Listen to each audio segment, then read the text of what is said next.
अस्सलामु अलैकुम वरहमतुल्लाहि वबरकातुहू।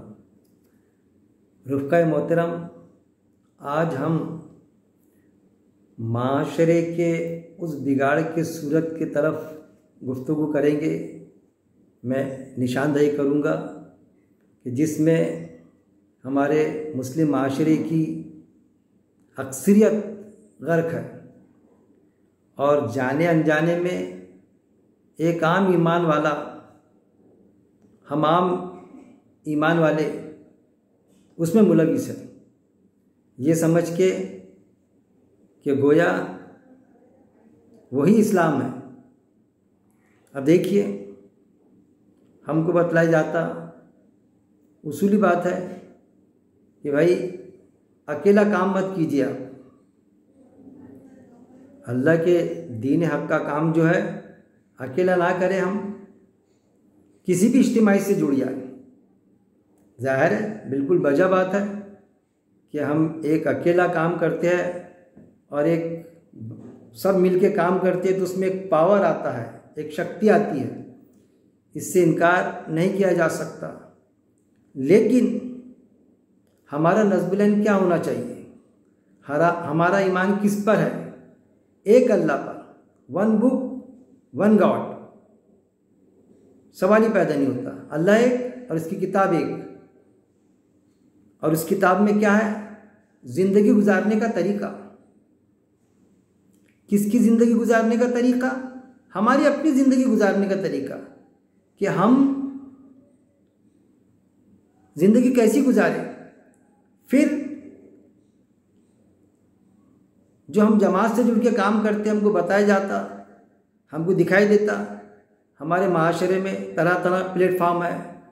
पहले तो यह है मसलक, उसके बाद में चलो भाई जमातें अलग अलग, किसी भी जमात से जुड़ के काम करें हम, और लोग काम करते जुड़ के। फिर हमको ये भी बताया जाता है कि भाई फ़िरक़े में मत बटो, टोलियों में मत बढ़ जाओ, सब मिल के अल्लाह की रस्सी को थामे रखो। क्योंकि कुरान की आयत है ना, सब मिल के अल्लाह की रस्सी यानी कुरान को थामे रखो और फ़िरक़े मत बढ़ जाओ, गुरोह में मत बढ़ जाओ। वो चीज़ बताई जाती ना। अब अल्लाह की रस्सी यानी कुरान, इस बात पर भी हमने गौर करना चाहिए कि कहाँ हमको कुरान की आयत को लेके मिसगाइड तो नहीं किया जा रहा है। हर जमात के अपने काम है। ज़ाहिर है, सबका नज़्बुल एक ही है, कुरान। सबका अक़ीदा कुरान पर है। कोई भी जमात ये नहीं कह सकती कि हमारा अक़ीदा कुरान पे नहीं है। हम कुरान के मुताबिक बात कर रहे हैं, हम कुरान के मुताबिक ईमान वालों को चलाना चाहते हैं, ताकि वो हमारी इज्तिमाई से जुड़कर दीन हक़ का काम, अल्लाह के दीन का काम करें, लोगों तक के कुरान की बात पहुँचाए, समस्त मानव जाति तक, और ख़ुद ईमान वाले अपनी इस्लाह करें। ये बात हमारे सामने आती है। लेकिन ये क्या बात है? ये क्या वजह है? ये क्या प्रॉब्लम है कि सारी जमातें एक दूसरे की मुखालिफत करती? यहाँ तक के मामला, एक जमात दूसरी जमात के, आपको ऐसा मिलेंगी किताबें लिखी हुई है इनकी, काफिर तक के कह देते कि भाई वो काफिर है। यहाँ तक के बिगाड़ की सूरतें हैं, क्या फलानी जमात की है क्या? अरे उसका जनाजा नहीं पढ़ाया जाएगा। किसी गांव का एक वाक़या कि भाई किसी ने अगर उसकी मैयत में चले गया तो निकाह टूट गया, यहाँ तक कि हमको सुनने को मिलता। तो ये किस तरह की शक्लें हैं? अब फिर ये कौन? ये हमारे जैसा कोई आम शख्स नहीं कहता, ज़िम्मेदार किस्म के लोग, उलमा हजरात, अक्सरियत इसमें गर्क है। तो एक आम ईमान वाला इस्लाम पे कैसे चले? वो खुद कैसा चले, अपनी इस्लाह कैसी करे? फिर उस पर जो जिम्मेदारी आयद होती कि बिरादरान वतन, हमारे जो गैर मुस्लिम भाई हैं, उन तक इस्लाम का तारुफ हम कैसा पेश करें? क्योंकि इससे तो इनकार ही नहीं किया जा सकता कि कुरान का सब्जेक्ट, मजमून, उसका विषय इंसान है। ये कुरान जो है तो पूरी इंसानों की किताब है। ऐसा नहीं कि सिर्फ ईमान वालों की किताब है। लेकिन क्या हुआ, वो अलग बात है कि हमने ईमान वालों ने कुरान को ऐसा समझ लिया हमारी किताब, जैसा एक सांप होता है ना कि अजदा धन पे बैठ जाता, अब खुद तो उससे कुछ फ़ायदा उठाता नहीं, लेकिन किसी ने अगर धन पर, उस जेवरात पर, उस धन पर हाथ डाला कि फनी मारता, फट करके फन मारता। तो इस तरह की शक्ल बन गई है। अब वो शक्ल मंजर आम पर हमको दिखाई देती है। अगर हम किसी गैर मुस्लिम भाई को, उससे ताल्लुकात होते हैं हमारे अच्छे, इस्लाम की दावत पेश करे उस तक के, कुरान देना चाहे, अरे मत देना उनको, क्यों मत देना भाई, वो नापाक है, इस तरह से हमको बताया जाता। अरे मेरे भाई, और कुरान के मामले में ये कि कुरान पढ़ो तो बावजू पढ़ना, हाँ बावजू पढ़ना चाहिए, लेकिन सूरह अल-माइदा आयत नंबर 6 आप पढ़ेंगे तो उसमें बाकायदा बताया गया वज़ू की शर्त नमाज के लिए, कि जब भी आप नमाज के लिए खड़े रहो तो वज़ू कर लिया करो। लेकिन अगर हम कुरान भी पढ़ते हैं और हम वज़ू कर लेते हैं, बहुत अच्छी बात है, बेहतर चीज़ है, वो उससे इनकार नहीं किया जा सकता। लेकिन कुरान पढ़ने के लिए वज़ू नहीं है, कुरान तो पढ़ने के लिए सिर्फ तहरत ज़रूरी है। तहरत मीन्स पाकी, हमारे तन की पाकी और हमारे मन की पाकी। अगर हम वज़ू शर्त रखेंगे तो गैर मुस्लिम भाई को अगर हम कुरान देंगे, हमको बताया जाता है अरबी मतन में मत देना। अरे भाई अरबी ज़बान है, अरबों की ज़बान अरबी थी तो कुरान अरबी में नाजिल हुआ। इसके पहले जो अल्लाह की किताबें आई तो जिस ज़बान उस वक्त के रहने वालों की थी उस सरज़मीन पर, उस ज़बान में, सीरियानी ज़बान में, उस ज़बान में कुरान आया, लेकिन हमको बतलाया जाता। तो इन चीज़ों से परहेज़ करने की ज़रूरत है, समझने की ज़रूरत है। फिर हम इस बात को भी समझें रुफ़क़ा मोहतरम कि अल्लाह ने कुरान में सिर्फ 2 जमातों की निशानदेही की है, एक हिफ्ज़ुल्लाह और एक हिज़्बुश शैतान, एक अल्लाह की जमात और एक शैतान की जमात। मतलब एक अल्लाह की पार्टी है, दूसरी शैतान की पार्टी, और कोई तीसरी जमात का तज़किरा नहीं किया। अब ये समझिए हम कि अल्लाह की जमात कौन सी होगी, जिसका अल्लाह पर अक़ीदा हो, जिस पर अल्लाह का फेथ हो। और हम देखते मंजर आम पर पूरी दुनिया में, मैं ये कहूँगा 90% लोग, 90% लोग उनके ईमान इस पर है कि वही तो जो निज़ाम हस्ती चला रहा है और वही खुदा है, अल्लाह है, भगवान है, ईश्वर है, गॉड है। अब कुरान में क्या फरमा दिया गया है कि अल्लाह के कई नाम हैं। लोग बताते कि 99 नाम है, इस तरह से हमको बताया जाता, 99 नहीं, अल्लाह के कई नाम हैं। सारे अच्छे नाम अल्लाह के हैं, सारे अच्छे नाम ईश्वर के, उसको भगवान कह लो, ईश्वर कह लो, गॉड कह लो। अब फिर अल्लाह ने सर्टिफाइड 2 जमातों को किया। वो सोचे अगर हम तो 1 बुक 1 गॉड, अल्लाह का दीन के मायने क्या, ज़िंदगी गुजारने का तरीक़ा। हर किसी का अपना एक ज़िंदगी गुजारने का तरीक़ा है। जब वो इंसानी शक्ल में आया दुनिया में तो उसका एक अपना तरीक़ा है, दीन है उसका, वे ऑफ लाइफ। लेकिन जहाँ दीन हक़ की बात आती तो वो वे ऑफ लाइफ जो अल्लाह ने बताया, जो ईश्वर ने बताया, जो गॉड ने बताया, दीन हक़ यानी ऐसा तरीक़ा जो अल्लाह ने बताया। अब इस्लाम के मीनिंग क्या होते हैं? इस्लाम के मानी है फर्माबरदारी, सवाल ही पैदा नहीं होता। फर्माबरदारी, सलामती वाली फर्माबरदारी। किसकी फर्माबरदारी? हमारे माँ बाप की फर्माबरदारी। हमारे जो पुराने बुज़ुर्ग हैं उन्होंने जो रिवाज फैला के रखे, डाल के रखे, वो फर्माबरदारी नहीं, अल्लाह की फर्माबरदारी, अल्लाह की ओबीडियंशिप, कि हम अल्लाह की फर्माबरदारी करें, उसके बंदे बन के रहे, ना कि हमारे माँ बाप के। फिर अल्लाह बताएगा हमको कि हमारे माँ बाप की हम खिदमत करना चाहिए। अगर हमारे माँ बाप काफिर भी है तो भी उनको रुस्वा ज़लील नहीं किया जा सकता। हमको ये इन चीज़ों को भी हमको समझना पड़ेगा। फिर कुरान में यहाँ तक के कि वो मोमिन नहीं हो सकता। कुरान में गालिबन हदीस में है ये कि वो मोमिन नहीं हो सकता जिसका पड़ोसी भूखा रहे और वो भरपेट खाए। कुरान में तो यहाँ तक के है कि सूरह तौबा आयत नंबर 60 में कि ज़कात जो है तो हमारे गैर मुस्लिम भाई जो बिरादरान वतन है उनको भी देने की प्रोविज़न है। लेकिन हमको क्या बताती उलमा हज़रात कि नहीं भाई ज़कात सिर्फ मुसलमानों में देना चाहिए, ईमान वालों में। बिल्कुल ऐसा नहीं है।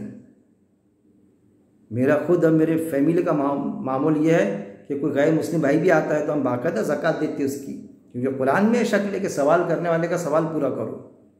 उस पर भी मेरे दर्स है कि लोग तहकीक करते, कोई तहकीक करने की ज़रूरत नहीं, सवाली का सवाल पूरा करो, उसको झिड़कनी मत दो। इन सारी शक्लों को हमको समझना पड़ेगा, ख़ास तौर पे एक ईमान वाले को। लेकिन हम समझने के बाद में भी समझ नहीं पाते, क्यों? कि हम किसी इज्तिमाई से जुड़े हैं। वो इज्तिमायत का जो ज़िम्मेदार होता है मुरब्बी, जो भी उसका बानी या ज़िम्मेदार जो भी होता है, तो हम कोई भी मामला आया, किसी भी तरह का प्रश्न रहा, किसी ने कुछ बताया, तो हमने तो पढ़ना चाहिए था कुरान, लेकिन हम उसके पास में पूछते कि भाई बताओ।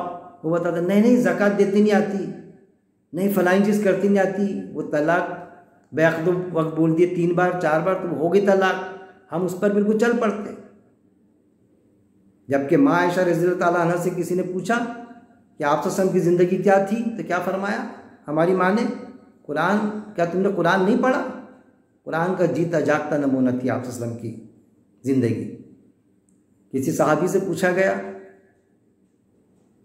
कि भाई आपको कैसा किसी मामले में आपको समझ में, तो उन्होंने बताया कि जब कोई मसले पर मुझे समझ में नहीं आता कोई मसला, तो हम बार बार कुरान पढ़ते तो हमको उस मसले का हल मिल जाता। आज हमारे पास में कुरान मौजूद है, लेकिन कितने हैं ईमान वाले भाई जो कुरान को पढ़ते हैं? हमको ऐसा लगेगा कि काफ़ी है, लेकिन बस अरबी मतन तक के महदूद करके रख दिए कुरान को। हमारा ईमान है, अगर हम किसी से ये कहें कि भाई चलिए ना आप दर्स कुरान में, चलिए ना आप मुताल्लिक़ कुरान में, मेरे नहीं भाई, मैं वो क्या है कि रोज़ के 2 रुकू 5 रुकू पढ़ता मैं बाबा से बुलंद बड़ी अच्छी क़िरात के साथ में। अरे भाई वो पढ़े, लेकिन उसमें क्या है, उसके मानी पढ़े आपने? कुरान में उस आयत में क्या मैसेज है अल्लाह का, क्या फरमा रहा है अल्लाह? वो समझते कि बस पढ़ लिए, अब इससे ज़्यादा क्या होगा? मुर्दों को बख्शा दिए, हमारे बुज़ुर्गों को इतने कुरान पढ़ के बख्शा दिए, तो वो अगर दोज़खी भी होंगे तो जन्नत में चले जाएंगे। इस तरह के कंसेप्ट हमको बना के रखे। किसने? उलमाओं की अक्सरियत ने। और फिर उलमाओं की अक्सरियत ये भी है कि कुरान का कम से कम 30-35 ज़बानों में तर्जुमानी कर दी गई है। किसके लिए की? एक आलिम ने दूसरे आलिम को समझाने की है क्या? अरे भाई आलिमों को तो अरबी आती है, एक आलिम ने दूसरे आलिम को समझाने किया, अरे वो हम आम ईमान वालों के लिए की है। इवन उसका जो मराठी में ट्रांसलेशन है या दूसरी दीगर ज़बानों में जो ज़बानें ऐसी है, कई ज़बानें कि हम ईमान वालों को नहीं आती, तो हमारे गैर मुस्लिम भाई जो है उनके लिए उसकी तर्जुमानी, ताकि वो इस्लाम को समझे कि इस्लाम क्या है, मुसलमान क्या होता है, ईमान वाला क्या होता है, और वो अपने ताल्लुकात हमवार करे हमारे साथ में, हमको समझे। और ख़ास तौर पर ये ना देखे कि ईमान वाला कैसा है, क्योंकि हमारे बीच में कुछ ऐसे नाम मात्र के लिए नाम के मुस्लिम, लेकिन अमल से खाली। जब एक गैर मुस्लिम भाई देखता उसको तो कहता है यार ये कैसा मुस्लिम है। और जब कुरान पढ़ता वो बताता कुरान में तो ऐसा है, तो उसको बतलाना पड़ता है कि मेरे भाई मुस्लिम गलत हो सकता, लेकिन कुरान में जो है आयत वो गलत नहीं है, आप उसके मुताबिक इस्लाम को समझिए कि इस्लाम इस तरह से है। फिर हम अगर हमारे मुस्लिम माशरे में देखें तो एक जमात वो भी मिलेगी जो बाकायदा कुरान के मुताबिक काम करती है, दर्स कुरान देती है, मुताल्लिक़ कुरान की मजलिसें उनकी मुनक़िद होती है। मैं ये नहीं कहूँगा कि वही जमात सर्टिफाइड है, अब बाकी जमातें प्रमाणित नहीं है, सर्टिफाइड नहीं है। सारी जमातें सबका ईमान कुरान पर ही है, लेकिन ये जंगजू पैमाने पर काम करती है। लेकिन मेरी ये आदत है कि मैं तनकीद करता हूँ, अब तनकीद मोमिन ताना नहीं देता, कुरान में आयत है बाकायदा, लेकिन तनकीद की तो इजाज़त है ताकि हमें सुधार की शक्लें बने। तो जहाँ जिससे जो गलती होती है, मुझे लगता है ऐसा इनसे कुछ गलती हो रही है, तो मैं बाकायदा तनकीद करता हूँ। तो वो एक जमात है जो बिल्कुल साफ़ अंदाज में कहती है कि भाई इज्तिमाई से जुड़ जाइए आप, इज्तिमाइयत के बगैर इस्लाम नहीं। साफ़ अंदाज में वो अपनी मजालिस ये करती, इनेकाद करती, और उसमें बताया जाता मजलिस में कि इज्तिमाइयत के बगैर इस्लाम ही नहीं है, जो ऐन कुरान की आयतों के ख़िलाफ़ है। इससे कोई इनकार नहीं है कि इज्तिमाइयत से जुड़कर हम काम करें, मैं उसको गलत नहीं कह रहा हूँ, लेकिन सवाल ये पैदा होता कि हम जिस भी इज्तिमाइयत से जुड़े हैं, अगर उस इज्तिमाइयत का अक़ीदा या कुछ अकायद ऐसे हो जो कुरान में जो अल्लाह ने अहकामत बताया उससे टकराने वाले हो, वो चाहे एक अक़ीदा क्यों नहीं होता, वो कोई एक हुक्म क्यों नहीं होता, वो एक कारनामा या वो एक फ़ेल क्यों नहीं होता उस जमात का जो कुरान की आयत से टकराता है, तो वहाँ हमने क्या करना चाहिए? सवाल ही पैदा नहीं होता। उस मुद्दे पर, उस पॉइंट पर, उस बात पर, उस फेल वो जो करते हैं उसमें हमने इन्वॉल्व नहीं होना चाहिए। हमने बरी ज़िम्मा रहना कि भाई मैं ये करना नहीं चाहता।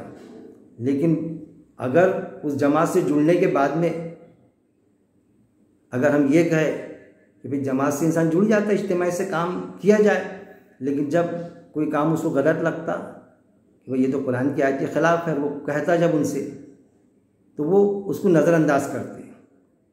या फिर अरे भाई आप तो इज्तिमाइयत से निकल गए, इस शख्स को भीड़े ने उचक लिया, इसने अपना कलादा, गर्दन का कलादा इज्तिमाइयत का निकाल दिया अपने गर्दन से, इज्तिमाइयत से हट गया, लिहाजा ये इसके काम बेमायनी हो गया, इज्तिमाइयत से हट के काम किए नहीं जा सकता। इस तरह से हमको बताया जाता है। इससे कोई इनकार नहीं किया जा सकता कि अल्लाह ने फरमाया कि फ़िरके में मत बैठिए आप। मैं वो भी समझाऊंगा आपको, और हवाला दिया जाता हमको इस आयत का, सूरह अनाम आयत नंबर 159। जंगजू पैमाने पर हमको ये आयत बताई जाती, मुझे भी बतलाई गई थी, लेकिन जब मैंने कुरान की पूरी स्टडी किया तो वहाँ सोचने का मुकाम आ गया। मैंने जब गौर तदब्बुर करा तो बेशक ये आयत अपनी जगह बराबर है। औज़ु बिल्लाहि मिनश शैतानिर रजीम, बिस्मिल्लाहिर रहमानिर रहीम। बेशक वो जिन्होंने फ़िरका कर दिया अपने दीन को और हो गए वो गुरोह, नहीं आप इनमें से किसी चीज़ में, नहीं आप उनमें से किसी चीज़ में, बेशक इनका मामला अल्लाह की तरफ है, फिर वो बताएंगा इन्हें वो जो थे वो करते। इस आयत में अल्लाह रब्बुल इज़्ज़त ने फरमाया कि बेशक वो जिन्होंने फ़िरका कर दिया अपने दीन को, अल्लाह के दीन को फ़िरक़ों में बांट दिया, अलग अलग गुरों में बढ़ गए, तो आप सल्लल्लाहु अलैहि वसल्लम का उनसे कोई ताल्लुक़ नहीं, अल्लाह का उनसे कोई ताल्लुक़ नहीं, और अल्लाह इनका मामला अल्लाह की तरफ है। फिर वो बता देगा इन्हें वो जो थे वो करते, वो जो करते थे तो वो बता देगा अल्लाह उनको। रोज़े आखिरत में अल्लाह पकड़ करेगा गुरोह में बंटने वालों की। इस तरह से फरमाया गया उसमें। अब देखिए, मुस्लिम माशरे में कई जमातें मिलेंगी आपको, तो हम क्या ये समझेंगे कि ये गुरोह में बैठ गए और हर जमात अपने आप को ये कहती कि हम हक़ पर हैं? कोई जमात ये नहीं कहती कि हम हक़ पर नहीं है। फिर जो अल्लाह ने बताया कुरान में, जो नोटिफाइड किया कि हिज़्बुल्लाह अल्लाह की जमात, तो फिर अल्लाह की जमात कौन सी? जैसे एक हदीस भी मिलती हमको कि कई फ़िरक़े बनेंगे, 72 फ़िरक़े बनेंगे, लेकिन एक फ़िरक़ा जो होगा, एक जमात होंगी, वो अल्लाह के दीन वाली होंगी, मतलब वो अल जमात होंगी। ये भी हमको बताया जाता ना, और अल जमात असल में अल्लाह की जमात है। तो वो अल जमात कौन सी? अगर 5 जमातें हैं, 10 जमातें हैं, 15 जमातें हैं, तो हम एक आम ईमान वाला सोचने पर मजबूर हो जाता कि आया मैं किस जमात से जुड़ के काम करूं। प्रॉब्लम क्रिएट हो जाता ना, तो वो फिर कंफ्यूज हो जाता और वो सोचता चलो भाई किसी जमात से नहीं जुड़ना, बस जो कर रहा मैं वो सब बराबर है, तो वो भी नहीं चलेगा। हमको जमात से तो जुड़ना ही पड़ेगा किसी न किसी, क्योंकि इज्तिमाइयत अल्लाह को पसंद है। लेकिन ऐसा भी नहीं है कि इज्तिमाइयत के बगैर इस्लाम नहीं। लेकिन जब किसी जमात से जुड़े हम और वो जमात हमको कोई गलत उनका अक़ीदा है और वो काम हमसे करवाना चाहे, तो हम वहाँ रिफ्यूज़ करेंगे। आया वो हमको जमात से अलग करती ना उनकी इज्तिमाइयत से, तो इज्तिमाइयत के बगैर इस्लाम नहीं, ऐसा कुछ नहीं होगा।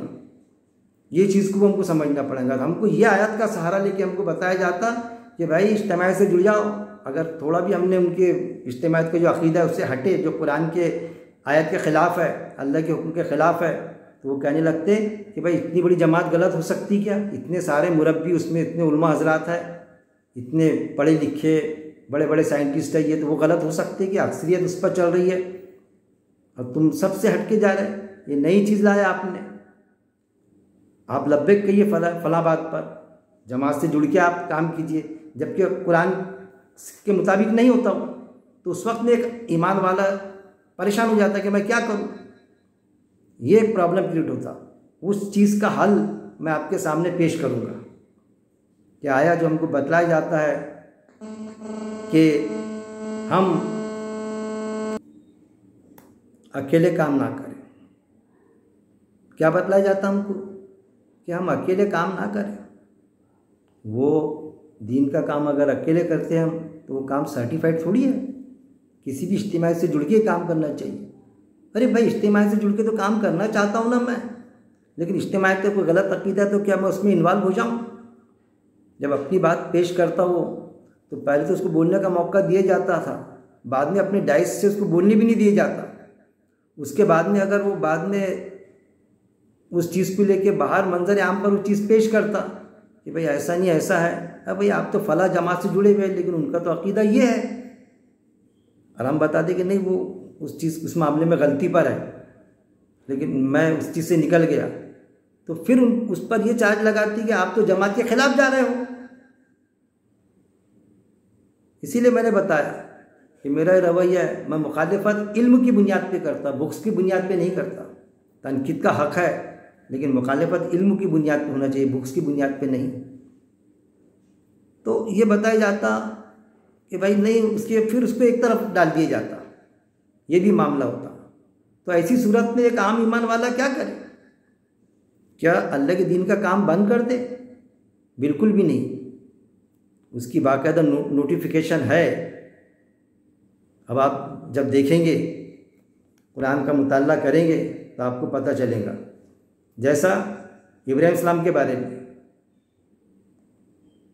सूरह नहल आयत नंबर 123, फिर वही की हमने तरफ आपके पैरवी कीजिए तरीके की इब्राहिम सलाम के, जो यकसू था और ना था वो मुशरिकों में से। क्या फरमाया अल्लाह रब्बुल इज़्ज़त ने? आप सल्लम को फिर वही की हमने तरफ आपके, यानी आप सल्लम की तरफ के पैरवी कीजिए इब्राहिम सलाम की, जो यकसू था। बाकायदा इसके तर्जुमे उलमा हज़रात ने किए, इससे इनकार नहीं किया जा सकता कि पैरवी बस इब्राहिम सलाम के तरीके पर कीजिए, जो यकसू था, जो सबसे कट के एक अल्लाह का हो गया था, और वो मुशरिकों में से नहीं था, शिर्क करने वालों में से नहीं था। इब्राहिम सलाम की पैरवी करने का आप सल्लम को हुक्म है, और अल्लाह ने इब्राहिम सलाम को जो दीन दिया था वही दीन आप सल्लम को दिया। तमाम अंबिया इकराम को कोई अलग दीन थोड़ी मिला। आदम अस्सलाम से लेके आप सल्लम तक सबको एक ही दीन मिला। इसलिए तो कुरान में आयत आती ना कि मैं कोई नया दीन नहीं लाया, मैं तो वही दीन लाया जो आदम अस्सलाम का दीन था, जो ईसा अस्सलाम का दीन था, जो इब्राहिम सलाम का दीन था, जो मूसा अस्सलाम का दीन था। कहते थे ना आप सल्लम, देखो ना तुम्हारी किताबों में यहूदा नसारा से, कान का बदला कान, आँख का बदला आँख, है क्या नहीं? कोई आप सल्लम ने कोई नया दीन थोड़ी लाए थे, और वही दिन हमको मिला। तो क्या बताया गया कि इब्राहिम सलाम की पैरवी करो, जो सबसे कट के एक अल्लाह का हो गया था। मतलब अगर किसी इज्तिमा से जुड़े हम, ये आयत आज हमसे तकाजा कर रही है कि हमको आप सल्लम ने जो तरीका अडॉप्ट किए इब्राहिम सलाम का, जो कुरान में मौजूद है, अगर कुरान की आयत से उस जमात की इज्तिमायत की बात टकराती है तो बाकी जो ऐन कुरान के मुताबिक है हम उस जमात से जुड़ के वो काम करेंगे। लेकिन एक या दो या पांच बातें भी ऐसी हो जो टकराती है कुरान की आयत से, हुक्म से अल्लाह के, तो उस मुद्दे पर, उस पॉइंट पर, उस बात पर हम उनसे काम के लिए मना फरमा देंगे। भाई मैं फला काम के लिए आपके साथ में नहीं हूँ, साफ फरमा देंगे, कट जाएंगे, उनसे मना करेंगे। अब वो कट के जमात से निकाल दे हमको तो निकाल दे, कोई हर्ज की बात नहीं कि भाई आप पूरी तरह मुत्तफिक नहीं है जमात से, हम आपको निकाल देते या नज़रअंदाज कर दे, तो फिर वही मामला होगा जैसा इब्राहिम सलाम का मामला हुआ था। मैं अकेला ही चला था जानिब मंजिल, मगर लोग साथ आते गए और कारवां बनता गया। आप सल्लम के साथ में क्या हुआ? यही तो हुआ। माशरे में क्या इस्लाम मौजूद नहीं था ना बाकायदा, लेकिन बिगड़ी हुई सूरतें मौजूद थी, और आप सल्लम परेशान हो जाते थे कि ये क्या है अल्लाह का दीन, ऐसा कैसा? अल्लाह तू मेरे से क्या चाहता कि मैं वो कर गुजरूँ? तो आप सल्लम गारे हिरा में जाते थे, परेशान होकर कि कुछ हल मिल जाए। आप सल्लल्लाहु अलैहि वसल्लम को थोड़ी मालूम था कि उनको नबूवत मिलने वाली है करके, कि आप सल्लल्लाहु अलैहि वसल्लम इसलिए जाते थे कि उनको नबूवत मिल जाए। परेशान बिगाड़ की सूरतें देख के, उनके कॉन्शियस को नहीं पड़ता था बिगाड़ की सूरतें, जो कुछ थी शक्लें अच्छी, लेकिन कुछ रीति रिवाज जो पुराने चले आ रहे थे। कुरान में है ना कि उन्होंने अल्लाह की किताब को पीठ पीछे डाला और गधे जैसी किताबें लाद ली। तो उनके पास भी अल्लाह का दिन मौजूद था, किताबें मौजूद थी, तौरेत, इंजील, ज़बूर, लेकिन पीठ पीछे डाल दिया था। आज क्या हुआ, हमारे साथ में भी, हमारे पास भी कुरान मौजूद है, लेकिन कुरान की तर्जुमे से हम पढ़ने को तैयार नहीं है, कुरान की आयतों पर गौर व तदब्बुर करने के लिए तैयार नहीं है। जबकि अबू दाऊद की हदीस है कि एक आयत पर गौर व तदब्बुर करना 100 नवाफिल नमाज से ज़्यादा सवाब है, अजर व सवाब। एक आयत पर गौर व तदब्बुर करना, अगर एक आयत भी हदीस में आता, एक आयत भी हमको मालूम है तो दूसरे तक के पहुँचा दो, उस पर अमल भी करो और पहुँचा दो। ये सारी चीज़ें मौजूद होने के बावजूद भी तो आप सल्लल्लाहु अलैहि वसल्लम वहाँ जाते थे, तो क्या हुआ, आप सल्लल्लाहु अलैहि वसल्लम को तो इक़रा बिस्मि रब्बिकल लज़ी आयत ही नाजिल हो गई ना। जब आयत नाजिल हुई उस वक्त में भी आप सल्लल्लाहु अलैहि वसल्लम को नहीं मालूम कि मुझे नबूवत मिल गई। माँ खदीजा रज़ियल्लाहु अन्हा हमारी माँ के पास में आए, ठंडी लगने लगी, उनको घबरा गए, एकदम नई चीज़ हुई ना, अल्लाह ने तो नबूवत अता कर दी थी। तो वाक़े में पूरा क्या है, पूरा वाक़या दर्ज है कि उन्होंने उनको दिलासा दिया कि आप तो अमीन हो, सादिक हो, अल्लाह आपको ज़ाया थोड़ी करेगा। इस तरह की वर्डिंग आती ना। फिर इसका तस्करा आप सल्लल्लाहु को दिलासा दिया उन्होंने, इसका तस्करा उन्होंने अपना कोई चचाजाद भाई था ईसाई, उससे किए। तो उनकी तो किताबों में लिखा था ना, जो अल्लाह का दीन था उनके पास में, जो बिगाड़ की सूरतें मौजूद थी और उस पर चलने वाले भी थे एक अपने अंदाज से। तो उन्होंने कहा अरे ये तो हम किताबों में है हमारे, ये तो नबी है, और अगर मैं ज़िंदा रहा एक वक्त वो भी आएगा कि इनको यहाँ से हिजरत करने पड़ेगी, लोग इनके जान के दुश्मन हो जाएंगे, और ऐसे वक्त में मैं इनकी मदद करूँगा। इस तरह से उस शख्स ने कहा ना, मतलब उसी वक्त में उस ईसाई ने ईमान ला लिया ना आप सल्लल्लाहु अलैहि वसल्लम पर। वो बाद में जब आयत नाजिल हुई तो आप सल्लल्लाहु अलैहि वसल्लम को खुद मालूम पड़ा कि आप नबी है करके, क्योंकि आयत में नोटिफिकेशन है ना कि आप शक में मत पड़िए, आप तो नबी हो। जब हमको मालूम हो जाता है ना कि कोई चीज़ 1 लाख रुपया आया हमारा, तो हम बोलते भाई ये मेरा पैसा नहीं है, ये बैंक में आ गया लेकिन मेरे अकाउंट से नहीं आया। लेकिन जब पता चलता अपने को फला दोस्त ने डाला, तो फिर हम जाके बोलते अरे नहीं भाई बराबर है, वो मेरे अकाउंट में रहने दो, वो फला दोस्त ने डाला, वो मेरा पैसा 1 लाख। तो आप सल्लल्लाहु को जब मालूम पड़ा, आयत पहले ही, लेकिन आप सल्लल्लाहु बाद में लिखी, उसमें ऐड किए। कुरान में जो जो वही आती थी, ईच एंड एवरी सब अल्लाह के रसूल सल्लल्लाहु अलैहि वसल्लम ने उनकी मौजूदगी में दर्ज कर दिए। वो जो लोग बोलते हैं ना कि आप सल्लल्लाहु अलैहि वसल्लम को लिखना पढ़ना नहीं आता था, जो आजकल जंगजू पैमाने पर जो चल रही है मामला, गलत बात है। उम्मी के मायनी अनपढ़, लिखना पढ़ना नहीं आता वो नहीं होता। फिर उस सूरह जुमा की आयत नंबर 2 का क्या होगा कि आप सल्लल्लाहु अलैहि वसल्लम उम्मी, और फिर उम्मियों में एक उम्मी को रसूल बना के भेजा। सूरह जुमा की आयत नंबर 2 है, गालिबन वो पढ़ लेना आपने, कि उम्मियों में यानी आप सल्लल्लाहु अलैहि वसल्लम भी उम्मी। अगर ये बताते नौज़ुबिल्लाह बगैर पढ़े लिखे, तो जिन में भेजे गए वो भी बगैर पढ़े लिखे, यानी सारे सहाबा सब बगैर पढ़े लिखे थे। अरे उसके उम्मी के मायने होते नहीं जानने वाला, क्योंकि कुरान में वो आयतें भी मौजूद है कि दीन क्या है, ईमान क्या है, आप नहीं जानते थे, अल्लाह ने बताया। तो वही चीज़ कि आप सब पर कोई वही नाजिल नहीं हुई थी, एक्चुअल अल्लाह का दीन क्या है, बिगाड़ की सूरतें मौजूद होती। फिर अल्लाह ने जैसी जैसी आयतें नाजिल हुई तो बतलाया कि दीन ऐसा है, ऐसा है, ऐसा है। अब ऐसा आप सल्लम ने पेश कर दी लोगों के सामने, अमल करके भी और लिखा भी दिए। आप सल्लम ने जीते जी लिखा दिए। फिर ये भी आता कि भाई खुद नहीं लिखे, दूसरे से क्यों लिखा? अगर लिखने आता था तो फिर खुद नहीं लिख सकते थे क्या? अरे मेरे भाई, कॉमन सेंस की बात है। एक आईएएस अधिकारी होता जिसकी कोई हकीकत नहीं आप सल्लम के सामने, कितने भी हुकूमत का कितना ही बड़ा पढ़ा लिखा आईएएस अधिकारी क्यों नहीं होता, क्लास 1 आईएएस अधिकारी, कमिश्नर रेंज का, कलेक्टर रेंज का कोई बड़ा बादशाह क्यों नहीं होता।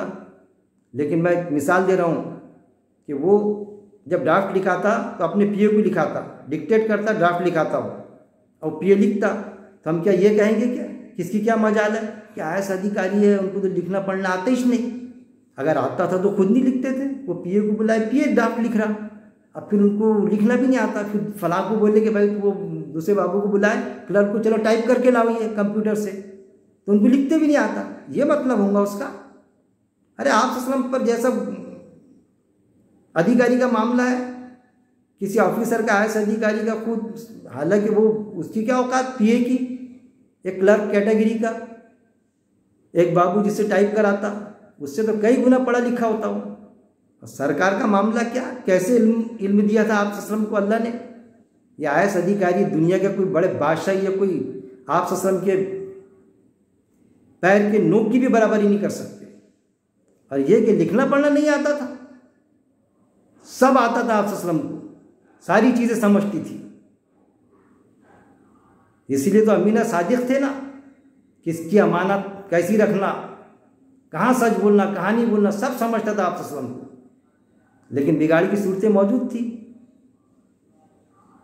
जिसको बिगाड़ की सूरत को चाहने के बाद में भी आप सल्लम सर्टिफाइड नहीं कर सकते थे। जैसा एक मिसाल आज होता कि किसी का कुरान का मुताला नहीं रहता, लेकिन उसको एक समझता, आयतें वगैरह नाज़िल नहीं होती, उस पर समझता उसको कि यार ये गलत मामला है ना, लेकिन जब कुरान का मुताला और हो जाता उसका, तो फिर जंगजू पैमाने पर बात चलाता हो, कह रहे नहीं ये गलत है, आयत में ऐसा नहीं ऐसा है। तो फिर उसको बोले जाता है कि आप आलिम हो क्या, कौन से मदरसे से फारिग हो, ये प्रॉब्लम क्रिएट करते, कौन ये आलिम लोग, खुद मेरे साथ में ऐसा हुआ। अब कुछ ऐसे भी है जिनको समझ में आ जाता मदरसे से फारिग नहीं है, और ऐसा समझाते समझाते ऐसा उसमें बह जाते कि इस तरह से बताते कि अब मेरे पर वही नाजिल हो रही।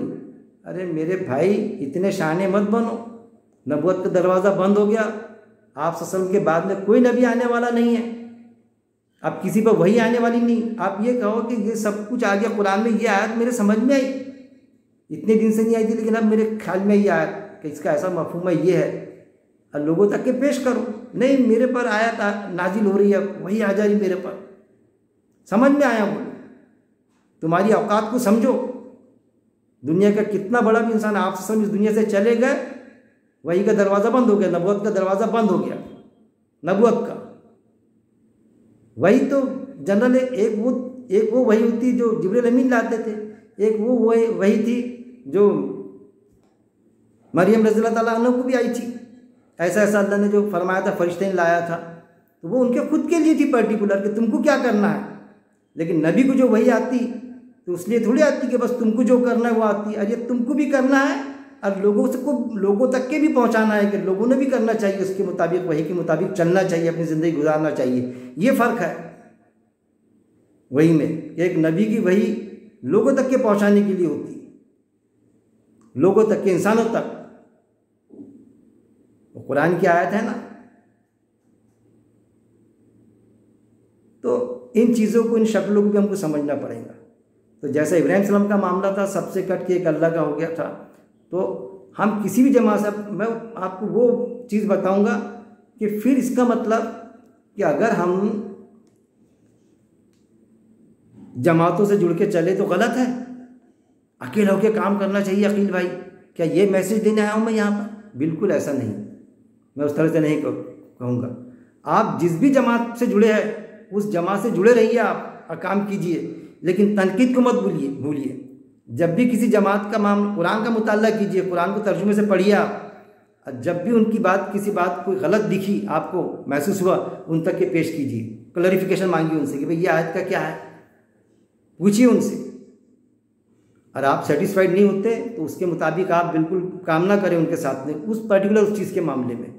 और मैं ये समझता हूँ हर जमात में ऐसे लोग हैं, हर जमात में मौजूद हैं, चाहे आप जमात इस्लामी देखो, जमात सुन्नी वल जमात देखो, बरेलवी जमात, तबलीगी जमात देखो, अहले हदीस देखो, और जो एक दो जमातें होंगी, हर जमात में ऐसे लोग, मैं जो कह रहा हूँ इस जहन के लोग मौजूद है। और होना चाहिए कि वो बाकायदा तनकीद करते, मुखालफत करते उस चीज़ की, उनको चाहे कितना ही नागवारा गुजरे उससे ये नहीं करते। फिर अगर वो निकाल देते कि भाई आप आया मत करो, निकल जाइए, तो वो अलग बात है, अल्लाह खैर सल्ला। लेकिन ऐसा कोई नहीं करते, क्योंकि उनको मालूम है कि हम निकाल देंगे तो हमारी तो जमात का ये इतना काम करने वाला है वर्कर, लेकिन निकालते हैं तो निकल जाता बेचारा। लेकिन हर जमात में मौजूद है।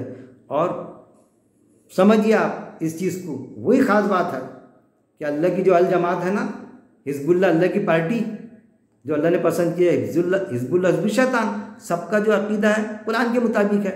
लेकिन हर जमात में जो ऐसे ऐसे लोग हैं, किसी जमात में 5, किसी में 500, किसी में 100, किसी में 10, 20, इस तरह का शऊर रखने वाले शऊरी मुस्लिम, असल में वही अल जमात है। वो जो जमात है ना, जो हर जमात में ऐसे लोग मौजूद है कि जो कुरान के मुताबिक अपनी ज़िंदगी बसर करते और तनकीद करते उनको कि यहाँ गलत पर है, आप जमात के लोग फला काम के साथ में मैं आपके साथ में नहीं हूँ, तो असल में वही अल जमात है। जमात एक प्लेटफॉर्म है काम करने का, इज्तिमाइयत। लेकिन अगर कोई हमको इज्तिमाइयत के साथ काम करने ना दे, इब्राहिम सलाम के जैसा हम अलग निकल जाए, अकेला काम शुरू करे, तो अपनी एक जमात बनेगी। लेकिन ज़्यादातर लोगों में वो हिम्मत नहीं होती अकेला काम करने की। लेकिन अल्लाह ने थोड़ी बहुत जो मेरे को अकल दिया, हिम्मत दिया था, मैंने अकेला काम शुरू किया, खुद के दर्स शुरू किया, दर्स कुरान। क्योंकि जब मैं सवाल करता था दर्स कुरान वालों से, तो मेरे सवाल चुभते थे इनको। उस जवाब दर्स कुरान वाला तो जवाब देना चाहेगा, लेकिन जो बैठते थे उनको भी अकील भाई सवाल क्यों करते, अरबी में सवाल गलत होते थे। आज भी मैं कहता हूँ कि मैं इतने दर्स कुरान देता, मुताल्ला कुरान लेता, ये करता, किसी को अगर कुछ यह है परेशानी है तो वो आए मेरे पास में, सवाल करे, मैं जवाब दूंगा। मैं सवाल करने वाले को कभी मना नहीं करता, मुझे बहुत पसंद है सवाल करने वाला। तो ये सारी चीज़ें हैं, एक आम ईमान वाला इन बातों को, इन चीज़ों को समझना ही चाहिए। अगर नहीं समझेगा तो फिर शौरी मुस्लिम बनने से कासिर रह जाएगा, वो बन नहीं पाएगा। और अल्लाह को शौरी मुस्लिम पसंद है। कुरान में जो है ना, उस शख्स से बेहतर और किसकी बात हो सकती है, कहाँ बताया गया, उस इज्तिमाई से बेहतर और किसकी बात हो सकती है। उस शख्स से, पर्टिकुलर एक पर्सन के बारे में बोला अल्लाह ताला ने, उस शख्स से बढ़कर और किसकी बात हो सकती है जो लोगों को अल्लाह की तरफ बुलाया और कहे कि मैं मुस्लिम हूँ। पर्टिकुलर एक शख्स के बारे में बात किया अल्लाह ने। फिर वहाँ अल्लाह के यहाँ पर रोज़े आखिरत ऐसे फैसले नहीं होंगे कि भाई फलाना तबलीगी जमात का है क्या, अरे तबलीगी जमात डाल दो जन्नत में। बरेलवी जमात का है कि सुन्नी वाली जमात का, सुन्नी वाली जमात का डाल दो दोज़ख में। अहले हदीस है क्या, डाल दो जन्नत में। जमात इस्लामी का है क्या, डाल दो उसको दोज़ख में। जमात के हिसाब से फैसले होंगे वहाँ पर? बिल्कुल नहीं होंगे। इंडिविजुअल हमारे अमल के हिसाब से होंगे। तबलीगी जमात वाले जन्नत में भी जाएंगे, दोज़ख में भी जाएंगे। बरेलवी जमात वाले, सुन्नी जमात वाले जन्नत में भी जाएंगे, दोज़ख में भी जाएंगे। जो कुरान के मुताबिक ज़िंदगी बसर करेगा जन्नत में भी जाएगा, दोज़ख में भी जाएगा। जमात इस्लामी वाले कितना भी दर्स कुरान दे, मुताल्ला कुरान दे वो, लेकिन कहीं फंसे होंगे जो लोग, तो वो जन्नत में भी जाएंगे, दोज़ख में भी जाएंगे। अहले हदीस जमात के वहाँ भी उस टाइप के मिलेंगे। लेकिन जो जो जन्नत में जाएंगे, हर जमात में से जो जो जन्नत में जाएंगे वही असल में अल्लाह की अल जमात वाले होंगे, वही हिफ्जुल्लाह वाले होंगे। नाम लेने से थोड़ी जम जाता कि जमात इस्लामी तबलीगी तो तबलीग वाले हो गए। मैं कोई इन पर ये नहीं कर रहा हूँ, और मैं ये भी किसी को नहीं कहूँगा कि आप जमात से जुड़ के काम ना करें। जमात से जुड़ के काम करें बाकायदा, हमारा हक है कि हम उनके साथ में काम करें, उनका साथ दें। क्योंकि कुछ मुद्दों पर, कुछ मामलत में वो अलग है, लेकिन 90% बराबर है। वो कोई आप सल्लम की मोहब्बत उर्ज पर है किसी की, तो गलत बात है। आप सल्लम से मोहब्बत नहीं करना चाहिए। कोई इस्लाह का काम कर रहा है, भले वो कहे कि भाई मैं तबलीग कर रहा हूँ, लेकिन तबलीग तो गैर मुस्लिम भाइयों में होंगी ना। लेकिन अगर ईमान वालों में दावत पहुँचा रहा है तो बेहतरीन किस्म का इस्लाह का काम हो रहा है। कोई नमाज सही बता दे रहा है कि नमाज को दुरुस्त करो, फिजिकल। कोई कुरान की आयतों पर गौर तदब्बुर की बात करती है, उसके मुताबिक ये दर्स कुरान वगैरह। तो हर जमात में अच्छी चीज़ें, ज़्यादातर अच्छी चीज़ें, जैसा एक होती है ना गाड़ी, मैं हमेशा मिसाल देता हूँ मेरे दर्स कुरान में कि किसी भी प्लेटफार्म पर खड़े हो जाओ। रेलवे स्टेशन गए हम, 1 से लेके 15 तक के प्लेटफार्म है वहाँ पर, तो हम किसी भी प्लेटफार्म पर खड़े रहे, कोई मजाक नहीं, खड़े रहना हम किसी प्लेटफार्म पर। लेकिन हमको बैठना है गाड़ी नंबर 786 में, क्योंकि भाई जाने का है हमको, यहाँ से बॉम्बे जाने का है, तो वो गाड़ी नंबर मालूम होना हमको। गाड़ी नंबर 786 वहाँ जाती। जैसा हम बॉम्बे जाते हैं ना तो अक्सर होता भाई खड़े रहते हैं स्टॉप पर, तो भाई कौन सी बस जाती है यहाँ पर, तो बोले 5 नंबर की जाती है, फलां जगह जाने का रहा, CST जाने का रहा तो वहाँ 8 नंबर की बस जाती। तो 8 नंबर की बस आई, बैठ जाओ। और दूसरे नंबर की भी बस आती दूसरे इलाके की, उसमें थोड़ी बैठना है हमको। तो किसी भी जमात से जुड़ के काम करें, लेकिन हमारा अकीदा कुरान पे होना, कुरान का मुताला करें, हम शौरी मुस्लिम बनने की कोशिश करें। अल्लाह से दुआ है कि अल्लाह रब्बुल इज़्ज़त पहले तो हमको कुरान पढ़ने, कुरान पढ़ते ही नहीं, फिर अगर पढ़ते तो बस ऐसा पढ़ते कि बस अरबी मतन तक के महदूद रखते उसको। तो कुरान पढ़ने तिलावत के मायने क्या होते मेरे भाई, सिर्फ अरबी मतन नहीं होते। मौलाना असरार साहब, डॉक्टर असरार साहब मरहूम ने क्लियर की अपने दर्स में कि तिलावत के मायने होते पीछे पीछे चलना। और जब हम तिलावत करते अरबी पढ़े तो क्या पीछे पीछे चलेंगे, क्या पढ़े, इसका मतलब क्या आपको मालूम ही नहीं। जब मीनिंग हम मालूम करेंगे तो उसके मुताबिक ज़िंदगी बसर करेंगे ना, तो पीछे पीछे चलना होगा ना। तो तिलावत के मायने होते पीछे पीछे चलना। हम उसका तर्जुमा भी पढ़े, कुरान को पढ़े अरबी मतन, उसके बाद में तर्जुमा पढ़े। फिर तर्जुमा पढ़ने से भी काम नहीं चलेगा, उस पर गौर तदब्बुर करने कि अल्लाह रब्बुल इज़्ज़त ने इस आयत में एक पर्टिकुलर क्या बोला, क्या फरमाया, ये आयत मेरे को क्या हुक्म देती, मैंने कैसा करना चाहिए, मैंने अपने आप को करेक्शन कैसा करना, मैंने इस आयत को खुद अमल करने के बाद में लोगों तक के ये आयत को कैसी पहुंचाना, उसको तर्जुमे के साथ में पढ़ने, उस पर गौर तदब्बुर करने। और गौर तदब्बुर के बाद में भी क्या बात नहीं हो जाती ख़त्म, के बस गौर तदब्बुर कर लिए, अमल करने, उसके मुताबिक जैसा अल्लाह ने बताया अमल करने। फिर अमल करने के बाद में बात ख़त्म नहीं होती कि बस अमल कर लिए, अब बस फिर 8 दिन 10 दिन करें, फिर जैसे कि वैसे। अमल के बाद में मरते दम तक के जमे रहने, उस पर मरते दम तक जमे रहने की मेरा मालिक तौफीक अता करे हमको, मुझे और आपको, जितने भी सुनने वाले हैं। और हम हमारे लिए हिदायत के दरवाजे खोल दे मेरा मालिक, और अल्लाह हमको कुरान ऐसे ही समझा दे मेरा मालिक जैसा वो समझाना चाहता। व आखिर दावाना अनिल हम्दुलिल्लाहि रब्बिल आलमीन।